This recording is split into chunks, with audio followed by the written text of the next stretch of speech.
সুপ্রিয় শিক্ষার্থীরা, ICT smart ল্যাবের পক্ষ থেকে তোমাদের স্বাগত জানাচ্ছি। আজকে আমরা যে বিষয়টা জানবো সেটা হচ্ছে আইসিটির সবচেয়ে গুরুত্বপূর্ণ অধ্যায়, তৃতীয় অধ্যায় থেকে সংখ্যা পদ্ধতির অংশটা। তৃতীয় অধ্যায়ে দুইটি পার্ট আছে, একটা হচ্ছে সংখ্যা পদ্ধতি আর একটা হচ্ছে লজিক গেট। তো আমরা প্রথমে সংখ্যা পদ্ধতির অংশটা জানবো, এরপর ধাপে ধাপে লজিক গেটের অংশে যাব। আচ্ছা, সংখ্যা পদ্ধতি অংশে আমরা প্রবেশ করার আগে প্রথমে যে জিনিসটা জানতে হবে সেটা হচ্ছে আসলে সংখ্যা পদ্ধতি জিনিসটা কি। তো সংখ্যা পদ্ধতি হচ্ছে কোন একটি সংখ্যা বোঝা বা হিসাব করা বা লিখার যে নিয়ম সেটা হচ্ছে সংখ্যা পদ্ধতি। যদি সহজভাবে বলতে হয় যে একটা সংখ্যা প্রকাশ করার জন্য বা লিখার জন্য আমরা যে পদ্ধতি অবলম্বন করি সেটাই হচ্ছে আসলে সংখ্যা পদ্ধতি। আচ্ছা, তো সংখ্যা পদ্ধতি আমরা জানলাম, সংখ্যা পদ্ধতি প্রধানত দুই প্রকার। কি কি সেটা আমরা একটু দেখে নেই। সংখ্যা পদ্ধতি প্রধানত দুই প্রকার, এক হচ্ছে নন পজিশনাল সংখ্যা পদ্ধতি আর একটা হচ্ছে পজিশনাল সংখ্যা পদ্ধতি। নন পজিশনাল কথাটি পরে আমরা বুঝতে পারছি এটা আসলে কি জিনিস। এটা হচ্ছে কোন সংখ্যার যদি অবস্থানের উপর নির্ভর করে তার মানের কোনো পরিবর্তন না হয় তাহলে সেটাকে বলা হয় নন পজিশনাল সংখ্যা পদ্ধতি। আরেকটা সংখ্যা পদ্ধতি হচ্ছে সেটা হচ্ছে পজিশনাল সংখ্যা পদ্ধতি। আচ্ছা, পজিশনাল সংখ্যা পদ্ধতি আমরা একটু বড় বলছি, আগে নন পজিশনাল সংখ্যা পদ্ধতি একটু উদাহরণ দিয়ে বুঝিয়ে দিই তোমাদেরকে।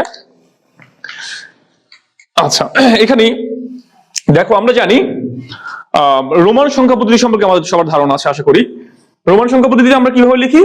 আই সমান কত লিখি? আই সমান হচ্ছে 1। আবার ডবল আই সমান কত লেখা যায়?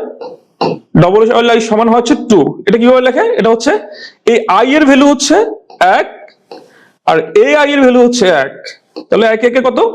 2 হয়। তাহলে দেখো আবার একইভাবে যদি আমি লিখি, যেমন ভি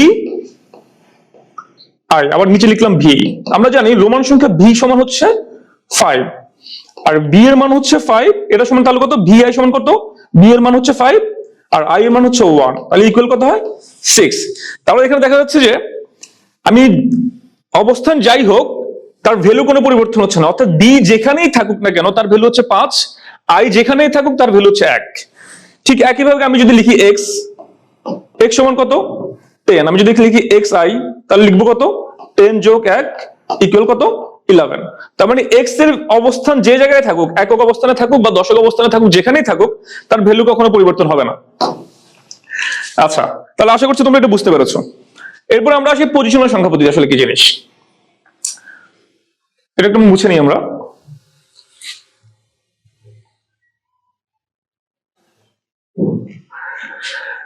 আচ্ছা, পজিশনাল সংখ্যা পদ্ধতি। পজিশনাল সংখ্যা পদ্ধতি কি? পজিশনাল সংখ্যা পদ্ধতি হচ্ছে যদি কোনো সংখ্যার অবস্থানের উপর নির্ভর করে তার ভ্যালুর পরিবর্তন হয়, অর্থাৎ তার মানের পরিবর্তন হয়, তখন সেটাকে বলা হবে পজিশনাল সংখ্যা পদ্ধতি। যেমন ধরো আমরা যদি লিখি 1 লিখি, যদি লিখি 1, সরি আমি একটু চেঞ্জ করে নিই, যদি আমি লিখি যে 1 তাহলে এটা এখন কোন পজিশনে আছে? এটা আছে একক স্থানীয় অবস্থানে, এটা ভ্যালু কত? এটা ভ্যালু 1ই। আবার যদি আমি লিখি 1টাকে চেঞ্জ করে সামনে নিয়ে আসি আর পেছনে একটা শূন্য দিই, তার মানে এটার অবস্থান আগে ছিল একক স্থানীয় অবস্থান, তখন এর ভ্যালু ছিল, টোটাল ভ্যালু ছিল 1। যখন এটাকে চেঞ্জ করে আমি দশক স্থানীয় অবস্থানে নিয়ে আসছি তখন এটা ভ্যালু চেঞ্জ হয়ে কত হয়েছে? 10। ঠিক একইভাবে আমি যদি লিখি 100, তো এটা সমান কত? এটা সমান আমরা বুঝি যে 100। তাহলে এখানে কেন 100 হলো? যে আগে একক অবস্থান ছিল, একের অবস্থান ছিল দশক স্থানীয় অবস্থানে, এখন হচ্ছে শতক স্থানীয় অবস্থানে, তখন এটার ভ্যালু চেঞ্জ হয়ে গেছে। তার মানে তোমরা বুঝতে পেরেছো যে সংখ্যার অবস্থানের উপর ডিপেন্ড করে এর ভ্যালু চেঞ্জ হয়, এই জন্য এটাকে বলা হয় পজিশনাল সংখ্যা পদ্ধতি। আশা করছি তোমরা এটা বুঝতে পেরেছো।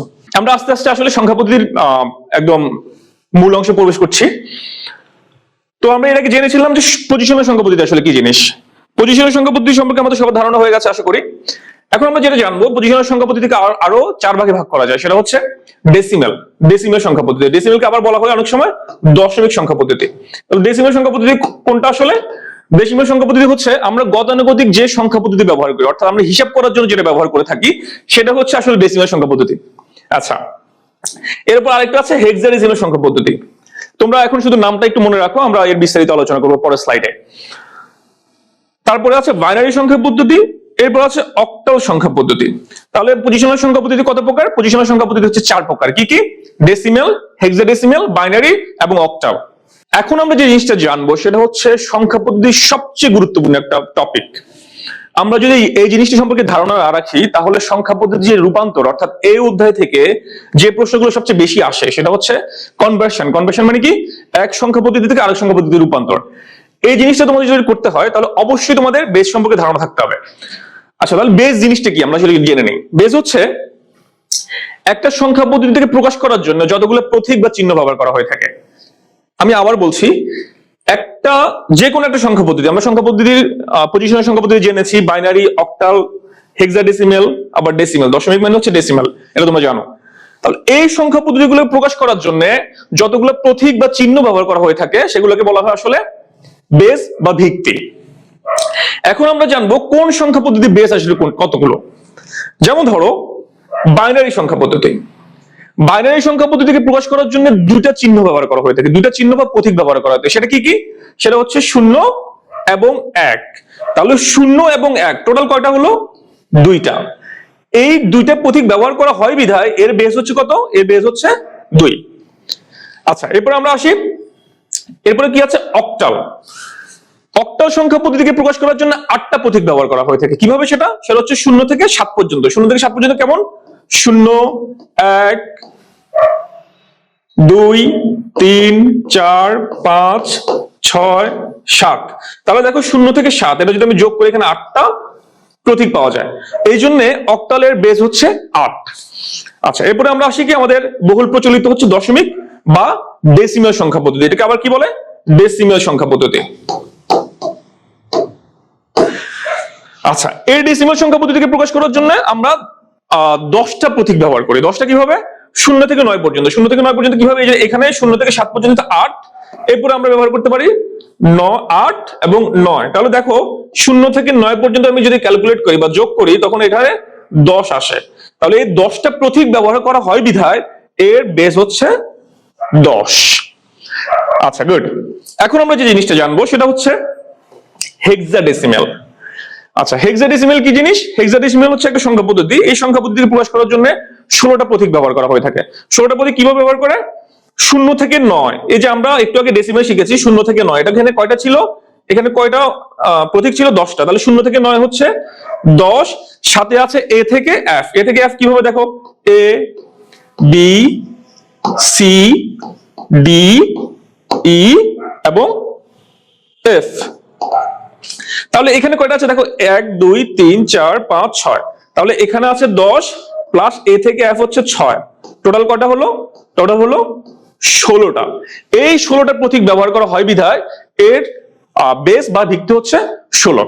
আর আরেকটা বিষয় তোমাদেরকে জানা খুব গুরুত্বপূর্ণ, এটা তোমাদের মাথায় রাখতে হবে। সেটা হচ্ছে আমরা 0 থেকে 9 এর ভ্যালু গতানুগতিকভাবে জানি। আমরা জানি 0 এর ভ্যালু 0, 1 এর ভ্যালু 1 বা 9 এর ভ্যালু 9। কিন্তু তাহলে এর ভ্যালু কত? এর ভ্যালু আমরা ধরবো a ইকুয়াল টু হচ্ছে 10, b ইকুয়াল টু হচ্ছে 11, c equal to 12, d equal to হচ্ছে 13, e ইকুয়াল টু হচ্ছে 14 and f ইকুয়াল টু হচ্ছে 15। এটা তোমাদের মুখস্থ রাখতে হবে। সংখ্যা পদ্ধতি করতে গেলে এই জিনিসটা তোমাদের জন্য খুবই গুরুত্বপূর্ণ, এটা তোমরা মুখস্থ করে ফেলবা। আচ্ছা, আশা করছি তোমরা এই জিনিসটা ভালো বুঝতে